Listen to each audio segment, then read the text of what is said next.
School Funding Fairness Project. We're a statewide nonprofit organization. Primarily what we do is educate people about education funding and property taxes here in New Hampshire, in the system that we currently have, some of the shortcomings and inequities of that system, and some things that we can do to change that. And I'll get into a little bit of that later on. For those of you who have seen a presentation before, there's going to be some similarities in this one. I shortened some sections and then expanded some pieces that get into the weeds a little bit more about how adequacy is actually calculated and how the state goes about determining the amount of money to send to school districts, to kind of pick that apart a little bit for this crowd of school board members and potentially aspiring school board members. And so it'll take about 30 minutes and then we'll jump into Q&A. So I will get going here. All right. Can I get a nod from someone that you can see this? All right. Awesome. So a quick overview of the presentation that I'll be giving today. We are going to be doing the first, third or so, just going to be kind of giving the high level context. And so we will be getting kind of a little more into the weeds about specific school boards and, like I said, accuracy calculations and the such. But it's helpful to understand this higher context that we operate in for school funding in general. So this is kind of like a run of show of the presentation. Like I've said, this might look familiar to some of you that have seen our kind of normal presentation. I've shortened some pieces and expanded some specifically for you all here. But to start real high level, we'll jump in with the constitutionality of the issue of school funding and property taxes. So there were a series of Supreme Court decisions in the 90s. There have been some more since. They really established these kind of two fundamental responsibilities that the state has relative to school funding in our state. And the first being that they have a duty to pay for the cost of a constitutionally adequate education for every K through 12 student. And that term adequate, it doesn't quite cut it, kind of on a conceptual level. Like we want, our students to be educated excellently or have a amazing education, but that's the terminology that was used and the terminology that continues to be used in the aid calculations by the Department of Education. That second fundamental responsibility is the other side of the coin that we operate on a lot and we advocate around as an organization, which is the taxes that are used to pay for that education. And so that really is very explicit that any taxes used by the state, must be uniform across the state. And there's actually two lawsuits currently ongoing that hit on both of these individual pieces. I can dig into these a little more in the Q&A if people have questions.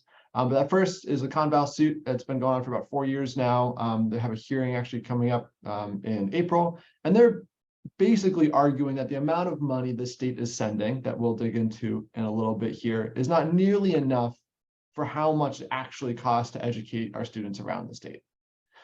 The other suit, mirroring that kind of other fundamental responsibility laid out by the Supreme Court decisions, was just filed this past June, and is effectively a group of taxpayers suing the state, arguing that their tax rates that are used to pay for public education are not uniform in rate and violate that standard outlined in the Claremont ruling.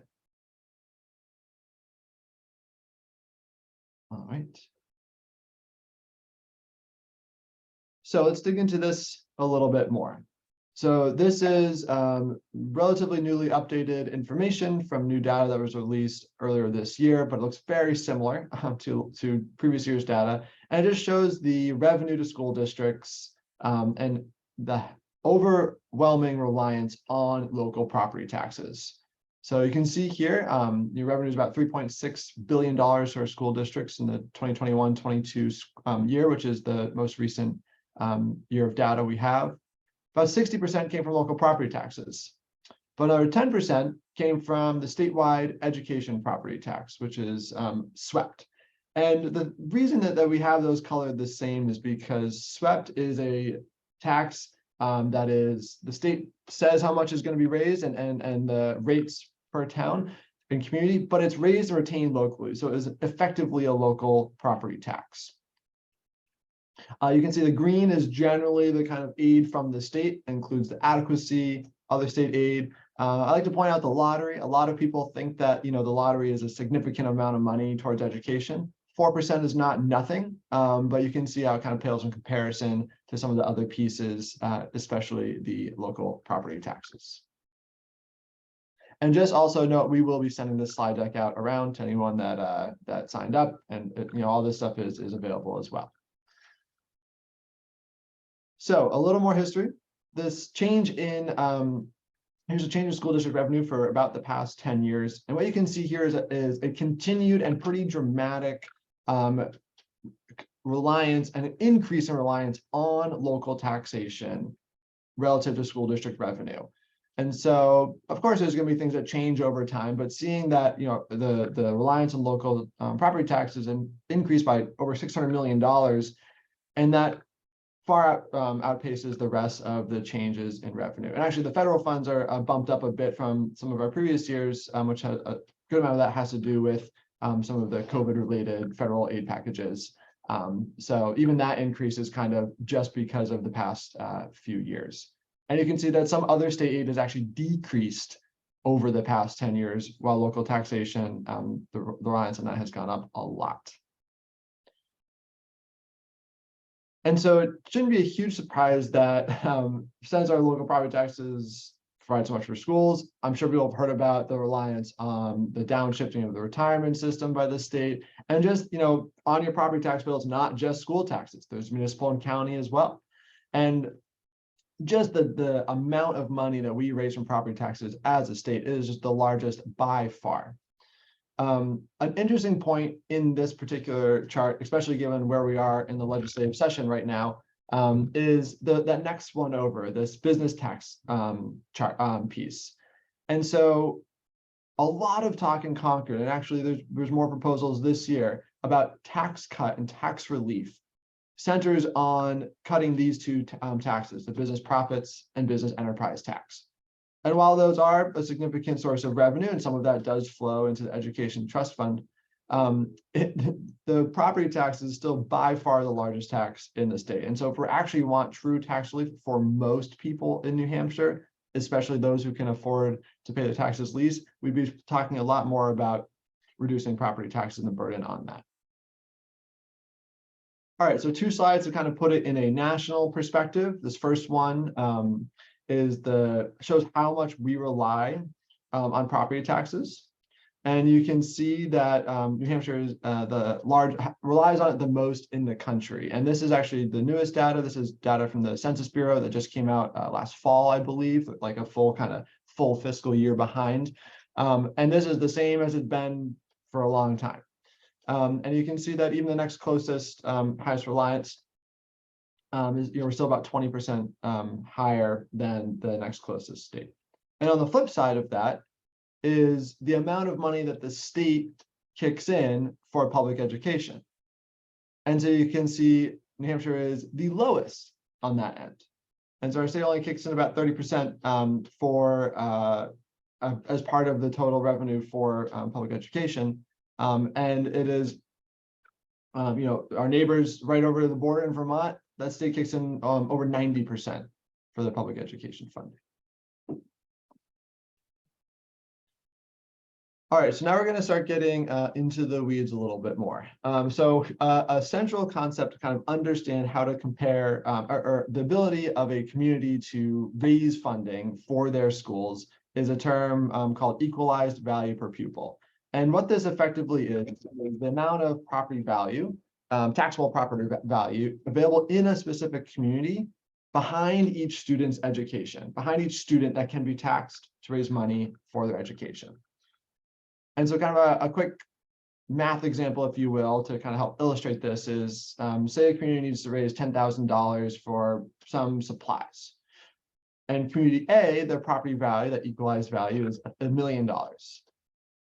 Then they need to levy a tax rate of about $10 per thousand to raise that $10,000. But say right down the road, there's a community that also wants to buy that same supplies, a box of textbooks or new Chromebooks, and their property value is only $400,000. If they have that same tax rate, they're only going to raise $4,000. So for both those communities to raise the same amount, community B needs to have a tax rate 2.5 times higher than community A. And this wouldn't really be an issue that there were such these dramatic disparities, like if property value and students, if that distribution was about the same. But unsurprisingly, they're not. And so here is a handful of towns, communities from around the state, and we kind of grouped them so you could have, kind of see them in pairs with similar student populations. And so I'll just focus in on the Portsmouth and Milford at the top. And so you can see they both have about 2,100 students, but Portsmouth has almost $4 million in property value behind each student, equalized value per pupil. And so their tax rate of $5.50 raises over $21,000 per student. Whereas in Milford, similar size school district, they only have $1 million in property value behind each student. And so they have a tax rate that's almost three times as much as Portsmouth, and yet they raise $6,000 less, $7,000 less per student. So they have a higher tax rate and they're raising less per pupil. And this plays out all over the state. So much so that most students live in communities with below average property values. And again, the reason that matters is because we rely so heavily on property values, local property taxes, to fund public education. And more of our communities need to tax a little higher to raise a little less for their public schools. Most students, 75% of students, live in towns with below average property values. And so I'm going to run through a few examples because I know levying tax rates can be pretty dry. And so let's what about dollar amounts? Money actually coming out of people's pockets to pay their property taxes. Where's the difference there and the implication there? So here are two homes from two different communities. Just pulled the Zillow listings and some pictures. The point here is that the home on the left is larger, has more amenities than the home on the right. So the question is, what do you think they actually paid for their education property taxes? And so we have this home on the left in Freedom, assessed at almost $1 million, and their actual school property tax bill was a little over almost $5,200. And yet in Brentwood, a house that's about a third the cost is paying the same dollar amount for their school property tax bill. I think it's fair to assume that the individual or family living in each of these homes have pretty dramatic differences in their incomes or ability to pay the dollar amount property tax bill. And yet because Freedom has a much higher property value, they can have much lower tax rates and still raise plenty of money than Brentwood. And we see this all over the state. Sometimes it's not quite as dramatic. We just kind of picked communities that were either near each other or similar sizes. Here's another example, Bristol and Canaan. Not quite as dramatic, but about, twice as much the house in Bristol is worth than the house in Canaan, yet they're paying just about the same amount. All right, so now I've kind of set some of that stage. I'm going to dig into a little bit more of how actually is this money calculated? You say the state's not sending enough, well, let's walk through it. So what I've done here is kind of taken, for those of you who've looked at the DOE, the Department of Education sends out this spreadsheet where they kind of calculate everything out. How they're going to they get the final numbers of how much money they're actually going to send per pupil to each school district, and it takes into account the number of students and all these different aid categories. There's kind of two sections. One is this calculated cost of an adequate education piece. It has 5 parts. The first is this base adequacy amount. And so every student in the state gets this base adequacy number. And then you get addition additional aid categories depending on these 4 categories. And the idea here is, that these categories, students eligible for free and reduced lunch, students who are English language learners, those receiving special education services, and then this other category for 3rd graders who are below proficiency in reading, who are not already in other categories. The idea is that this is kind of an equity-minded approach. Not every student needs the same resources to succeed as others. So you're taking into account, this formula attempts to take into account some of those other costs that are associated with different students and their varying needs. The issue here is that once you do this formula, whether or not the intent is to kind of take into account some of those varying needs, you still only get about $4,700 per student on average. And for those of you who have worked on school budgets or might be doing that soon, you can see that that is not close to how much you actually spend in your districts to educate your students. It is dramatically off. And so here's the DOE, that calculated cost of adequacy. That's that formula which went through. The average amount is about $4,700. Well, the average amount actually spent is closer to $20,000.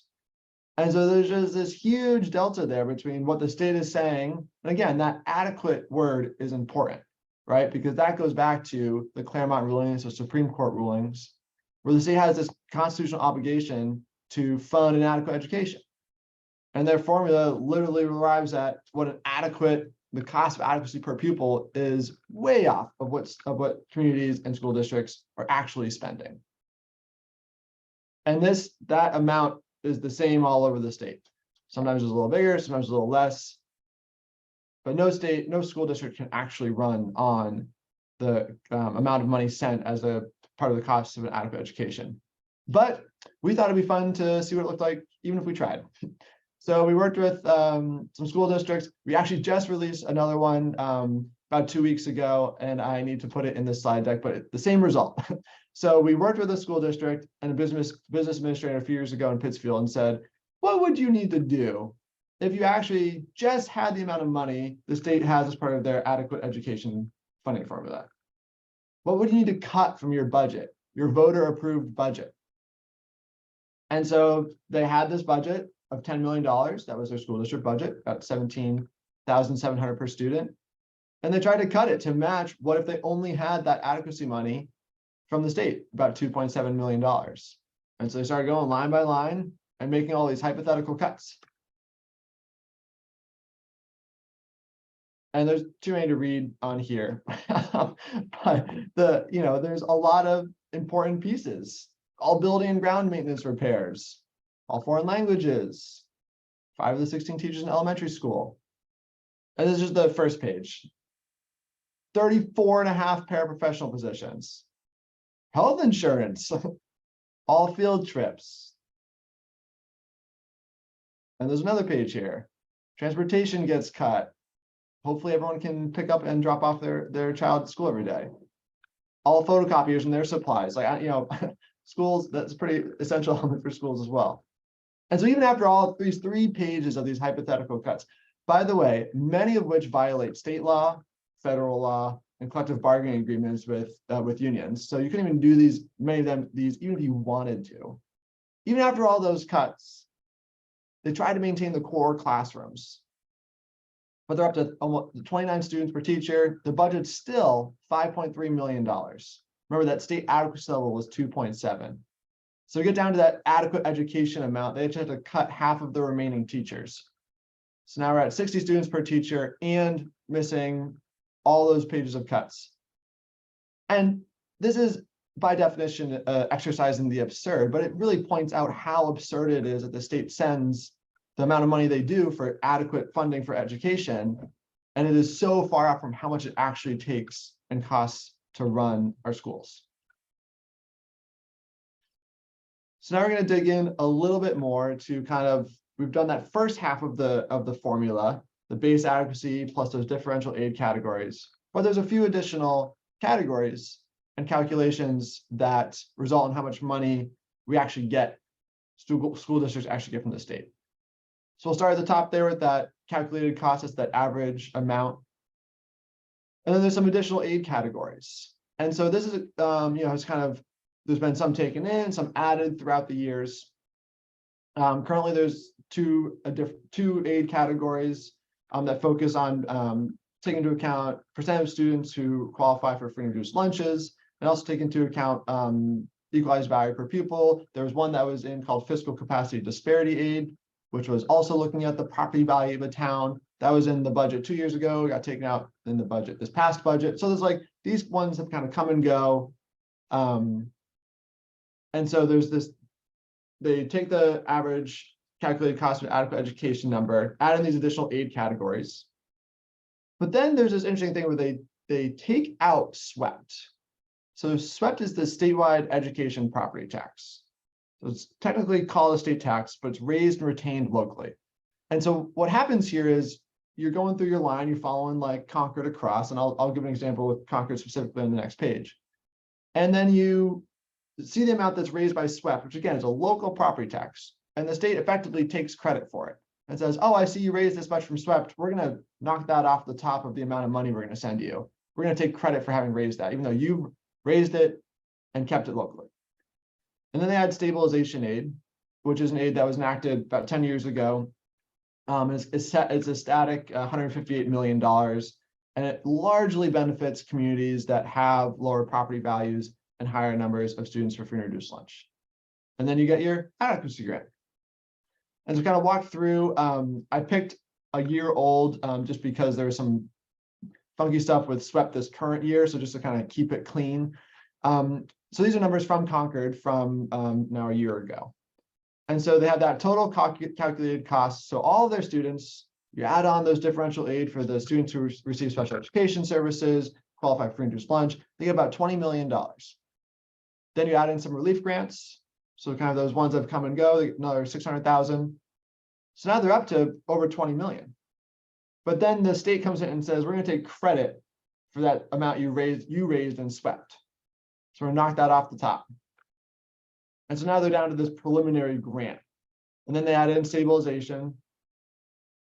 I know this is a lot of adding and taking out, but the point here is look at the difference between that first number, even just the calculated cost of an adequate education, right? Which we know is not even close to what it takes to actually run the school. Take that number, almost $20 million, but the amount the state gives is closer to 15 million. And this is, I understand it's kind of in the weeds. I'll be happy to answer questions after. There's a lot of, other, resources we have and other organizations kind of can dig into this. But the kind of the point here is just the lack of funding from the state. And so what you end up with, this final grant, I should have pulled Concord's final budget. It was a lot more than 15 million, let me tell you. And how they raised that delta largely is through local property taxes. So now begins a school board saying, oh, great, we're getting 15 million from the state. We need a lot more to run our schools. So now we're going to need to either raise taxes. Now starts the crunch. And yet a lot of school board members get the heat for any increase in taxes or tough decisions around not hiring teachers or laying off folks or cutting things, but they're the ones kind of like put in this box by the lack of funding from the state.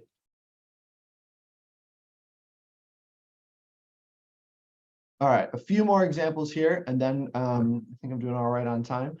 A few more examples here, and then we can jump into some questions. And I'd be happy to kind of run back through some of the slides if people want to dig into those a little bit more as well.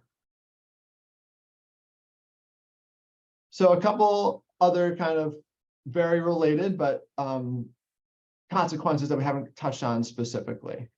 One of them is starting teacher salaries.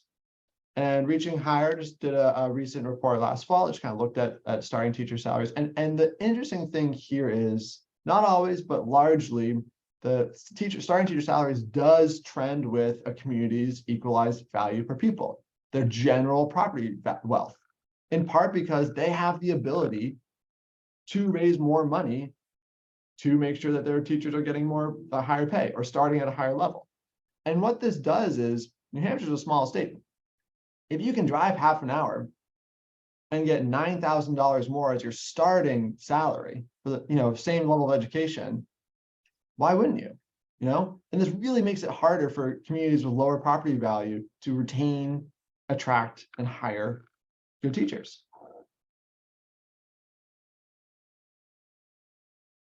one other way in which the system really puts tensions, again, kind of like down on the local level, right? So it's the state, lack of funding from the state, heavy reliance on local property taxes, and just kind of create a lot of these pressure cookers. So here's some schools in the Timberlane Regional School District.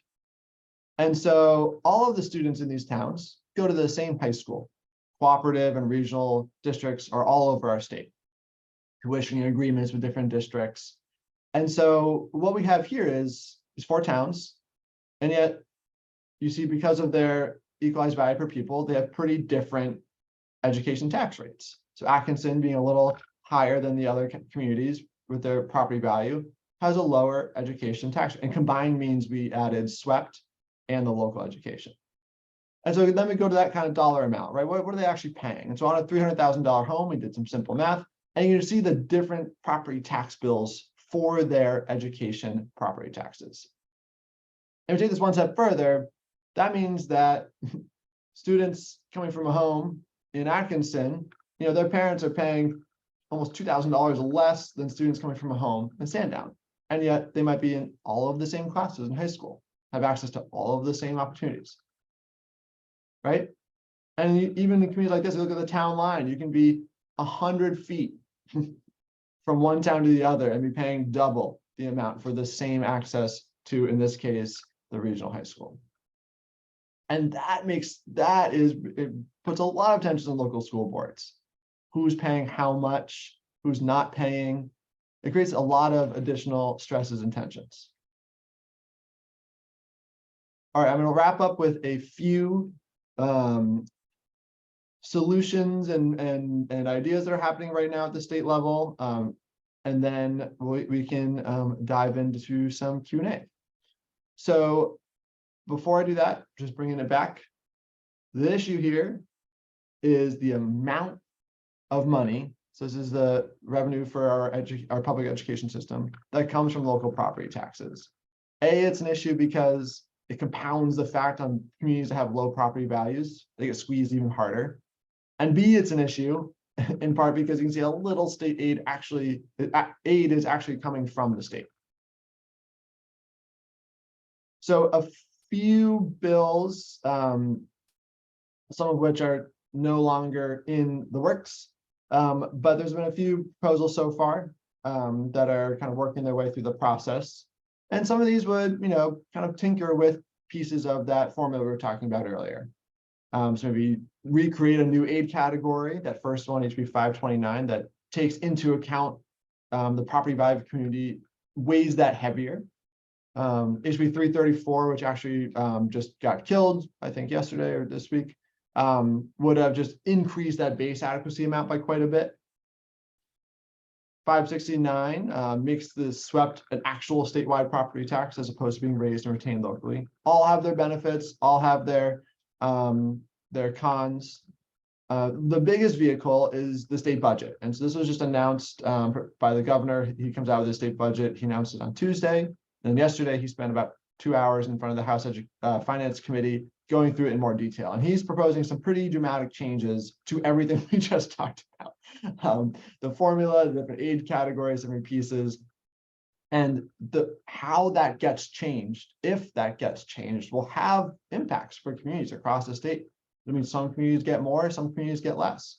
And, a lot of what we're going to try to do is be looking at some of those proposals and saying, who is getting what type of impact, what type of change is impacting who?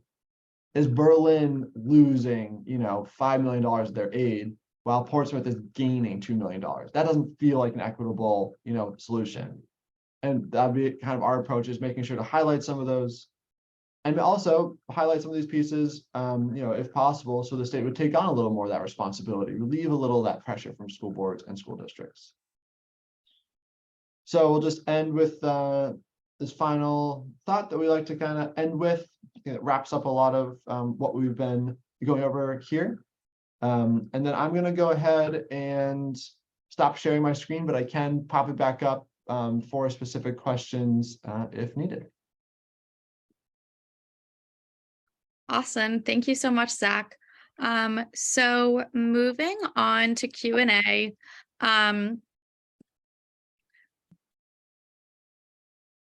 moving on to Q&A, we have one of our board members with us, Jen Boylston, who will be taking questions with Zach. So in just a second, I will pass it over to Jen to introduce herself. Initially, I had mentioned that we were going to do Q&A in the chat. So Rick, I do have your question. But since we have such a small group, I think we can go ahead and just let folks unmute themselves if you do have questions. So if you want to ask a question in the chat, you can go ahead and do that. But for Q&A, you can raise your hand and then I'll read off your name and you can ask your question. We'll do sort of like a get in line with your hand raised situation. So Jen, I'm going to spotlight you. So everybody can see you and you can go ahead and introduce yourself. Sure. So my name is Jennifer Boylston. I live in Lyme, New Hampshire, which is up in the Upper Valley. So I live basically along the Connecticut River between Vermont and New Hampshire. So I got involved in the Funding Fairness Project. I can't remember the year. It was sometime during the COVID debacle. So I'm going to say 2020. And I got interested fundamentally in the concept of school funding in New Hampshire not long after I moved to the state, which was in 2016. And there was a long, basically 4-year-long fight, essentially, to get all-day kindergarten established in our local elementary school. We operate a K-8 school in Lyme and we tuition kids to high school. So there's a lot of focus on the K-8 school in terms of the budget. And it just struck me as very interesting. So I got involved, I started to learn a lot about school funding at that point and sort of what some of the conflicts were that was creating this like barrier for the administration of the school to say, sure, we're willing to add another $50,000 in funding annually to open up kindergarten to an all-day program. So we did actually get the all-day kindergarten program passed through eventually, but that's kind of how I came to this. So currently I'm on the school board in Lyme. I'm a member of the finance committee. So the financial aspect of running and operating the school is kind of I would describe that as being my primary interest in being a school board member. So I don't know, I guess that kind of sums up my relationship to all the players here in a nutshell. Great, thank you. So I guess we can start off with Rick's question from earlier on in the slide deck. And that was, has anyone tried to pin down an estimate for the current adequate per pupil education cost? So basically, Zach, what would the cost of an adequate education actually cost? The short answer is yes, people have tried. And there's been various commissions and committees at the legislature over the years.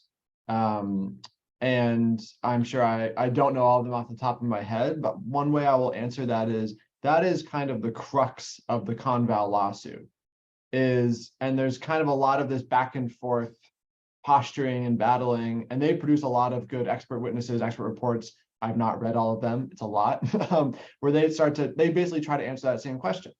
And so, the big picture is that like the state says, well, what exactly is it? What exactly is the cost of adequate education, right? And then you start to kind of nitpick pieces of that.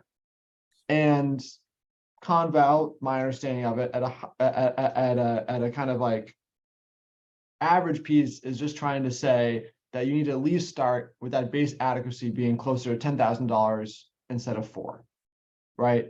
And so they're picking just that piece, bump it up to 10, mostly because my understanding is no one can really argue that is too much.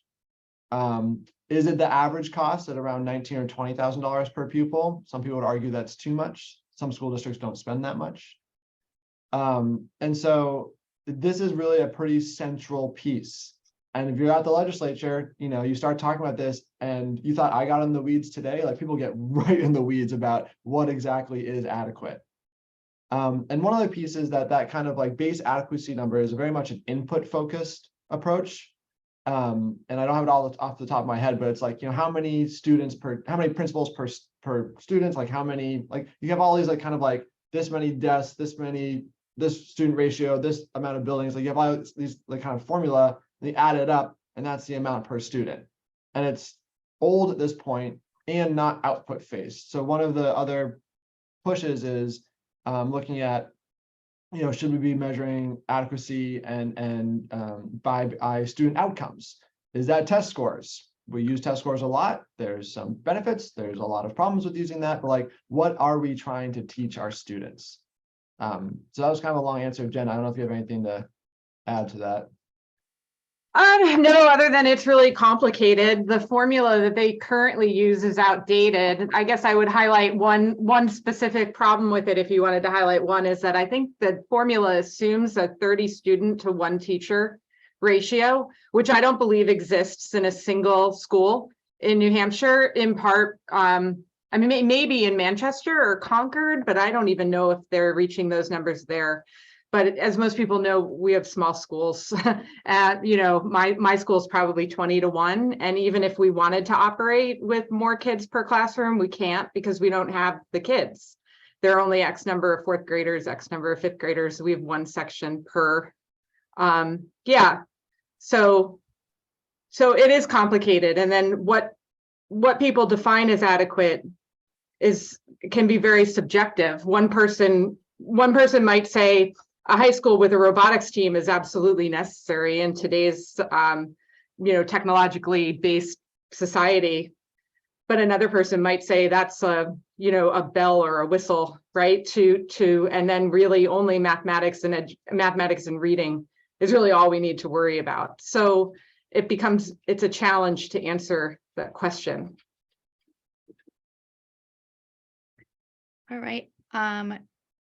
So I have some questions that I have ready to kind of guide the last part of our conversation here. If folks have questions that they want to ask Leslie, okay, you can go ahead and unmute yourself. Great, thank you. And thank you for doing this today. I always love attending these. I learned so much. So I'm in Manchester, and no, we don't have 30 students per. We actually have a policy. We just passed a policy limiting elementary to 20 kids K through 2, and then 22 kids 3 through 5, and then the rest is 24 kids per class, or 26 kids per class except labs, which are 24. So we don't even reach 30. And Manchester's unique. I know that, so I won't take up too much time on Manchester specific, but we have the lowest per pupil cost in the state at about, I think it's a little over 15,000 this year. And that's the lowest in the state. So you can say that's absolute baseline. And Manchester has to maintain that low level because we have a tax cap in place. So as much as some of us would love to raise taxes to a level that's appropriate to provide everything our students need, we're limited by that tax cap, which limits us to how much we can raise our budget each year. So my question is this: does New Hampshire Fair Funding Project plan on addressing what's Governor Sununu's proposed in his budget?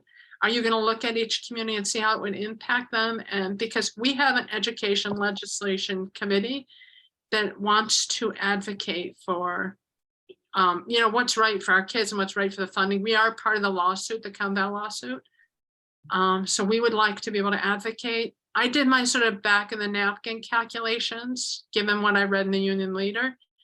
And it looks like Sununu's proposing increasing the base adequacy by $900 a student, which would raise an additional $11 million for Manchester.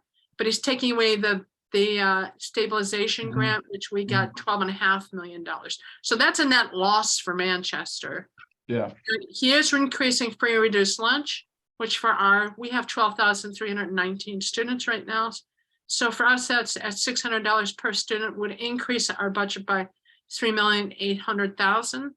But that's, to me, that's not a big win for Manchester as far as what I'm seeing so far. So I'm just wondering if you guys plan on providing information, helping us advocate, because I felt really excited first when I heard his speech, and then when I actually looked at the numbers, I'm like, this is smoke and mirrors.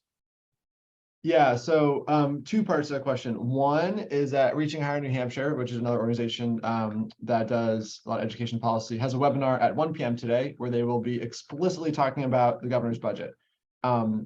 So that will be a good resource. So I will answer your question. So yes, our goal, as we have done past budgets, will be to take his proposal, right? So he says like words, which is, I want to eliminate stabilization.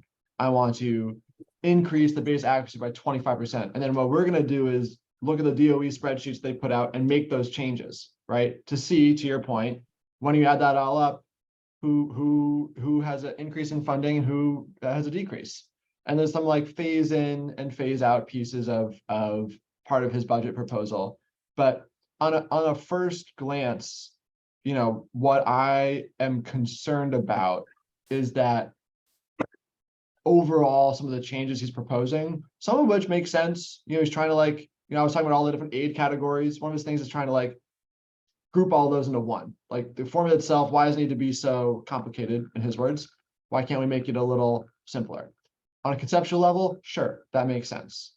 But I think making sure that in that changing, which communities are being affected is important. And so we'll be, you know, my concern is that more rural communities and or communities with higher proportions of students with needs, special education students or English language learners or free and reduced priced lunch eligible students, that offset won't make up the difference, as you were pointing out, Leslie.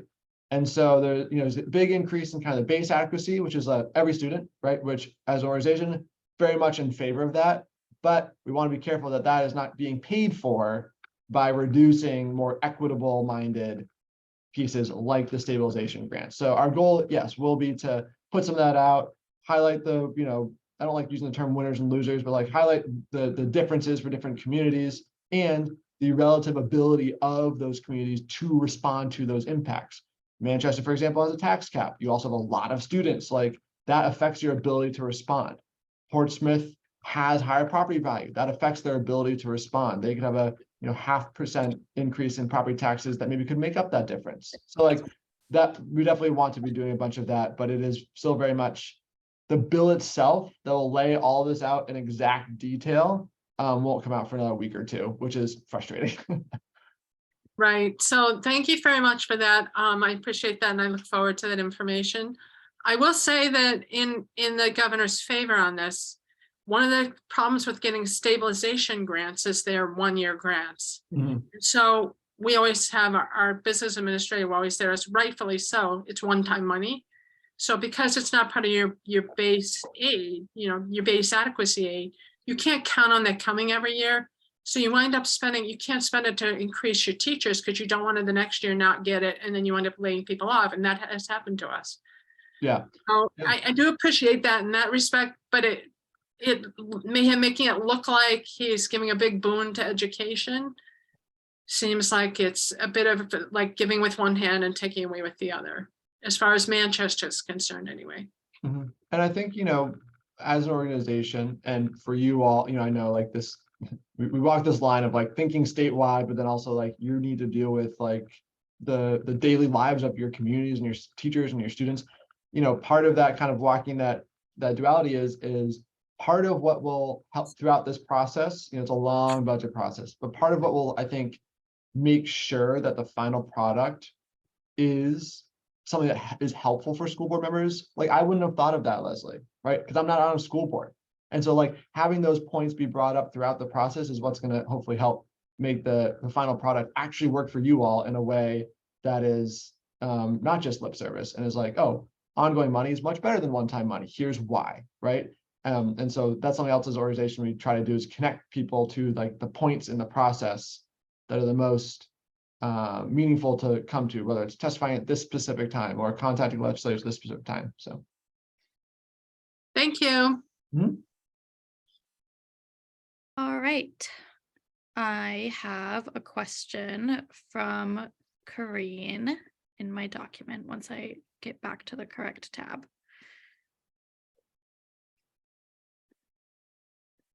just give me one moment. I'm so sorry. Okay.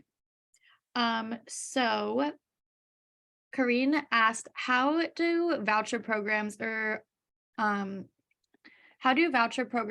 other legislation being discussed take away from public ed? How do those play a role in this issue?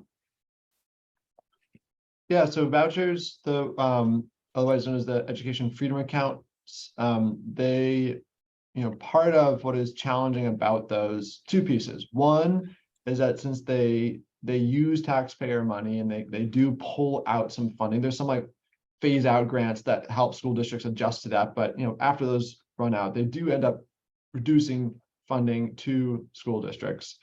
And so part of it is just that pulling more money out of what we've just spent an hour talking about as a really cash-strapped system is not helpful for any school district.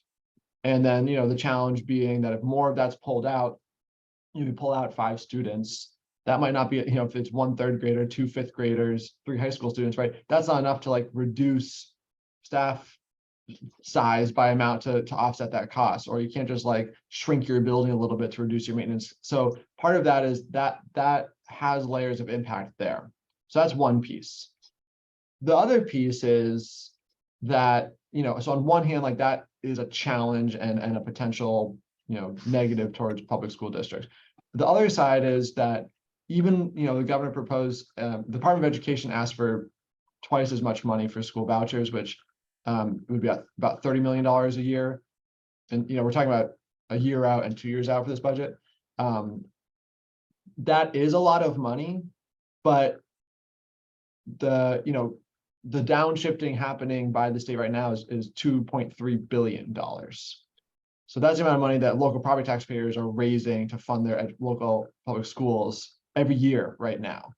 And so, yes, vouchers pull money out of public schools, but also the state just the magnitude of the lack of funding from the state does dwarf that in comparison. So it's kind of one of those, and on top of that, it's a very, very challenging topic politically, to be honest. All right. Before I moved on to some of the other questions I have, does anybody want to raise their hand and ask anything? No? I have one quick question, sorry. First off, I'll echo Leslie. Thank you for pulling this all together for us. Maybe you're going to go through it, so I apologize, but how do people get involved, right? So obviously this goes above and beyond it. It's bigger than just the school board members or the legislators in town. Something like this requires engagement from the entire community, right? Like louder voices, more people. So how do we kind of spread, and what kind of the message can we get out to folks in the communities to say, hey, come out and hear your voice. Here's how you can get involved. Here's a committee you can join, or a webinar, or here's how you can do more, right? Because I think it's bigger than just trying to cut. It goes up to Concord, and how do you get more money basically back to the towns like you've all have shared. So anything that can be shared out or communicated to the neighbors and friends and our communities, how do they join? How do they get involved? I think I will, I think Casey was going to kind of wrap up with a pitch specifically to that. And unless no one else has a question specifically, I think we can maybe do that, Casey, just so we don't run over 1 o'clock. Yeah. Yeah, definitely. Well, I'll just go ahead and kind of directly answer your question, Jason, to wrap us up. So basically, we are the organizing entity around this issue. And so in terms of, talking to your neighbors and engaging them and working together to address this in a larger way, the first step is signing up for our newsletter, because that is where we send out all of the things that we're doing and all of the opportunities we have to get involved, which now that we are in the midst of the legislative session is pretty broad. The kind of top things that we need at the moment are people to write letters to the editor about the governor's budget that Zach was discussing. We are working on a letter that is going to be going around in the next week or two that we are trying to get over 100 signatures from municipal elected officials from all over the state. So we're going to need help circulating that around and getting signatures on that.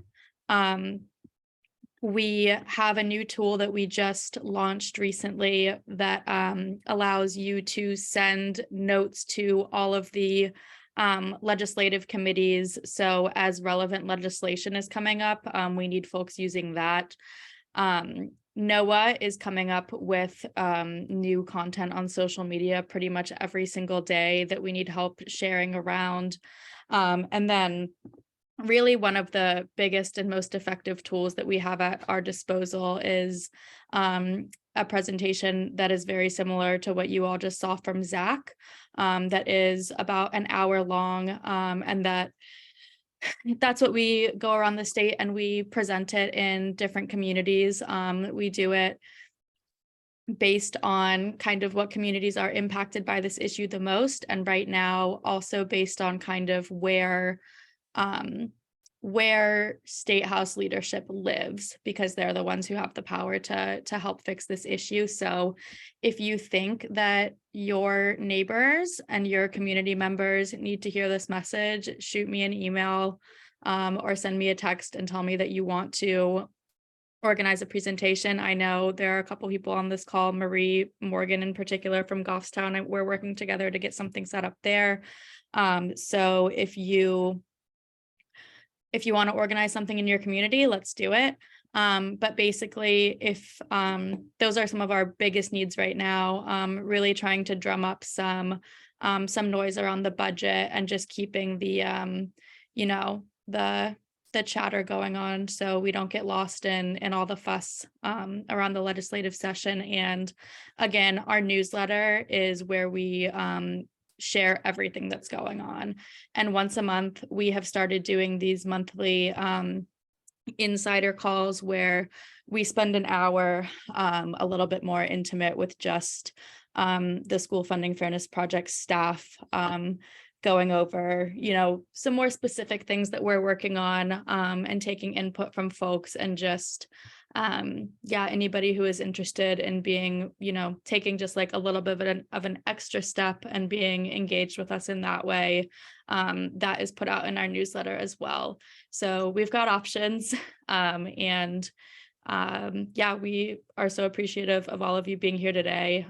Learning is really learning and educating folks on the nature of this, and who's responsible, and who has the power to change it is really one of the most important things. So I hope that answers your question.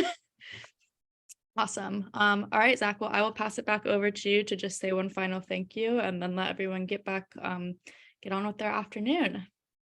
Yeah, thank you all so much for being here. It's really appreciate you kind of taking your lunch hour, your chunk in the middle of the day to join us. I know it can be kind of dry content, but it's important. It's important, and it's, we really want to make sure we're saying the right things and advocating for the right things, and also like helping lend our voice, both to educate you all, to learn from you all. And it's just always, I don't know, it's always really uplifting to just see how many people hop onto a kind of random call sometimes, talk through some pretty dense stuff, but it it really impacts people's lives, our community's lives, students, and so it's important. And I'm glad you're all here. And please stay in touch. You'll get a follow-up email with the recording and the presentation and Casey's contact info. So don't be strangers. And hope you all have a good rest of your afternoon. Thank you. Thanks, everyone.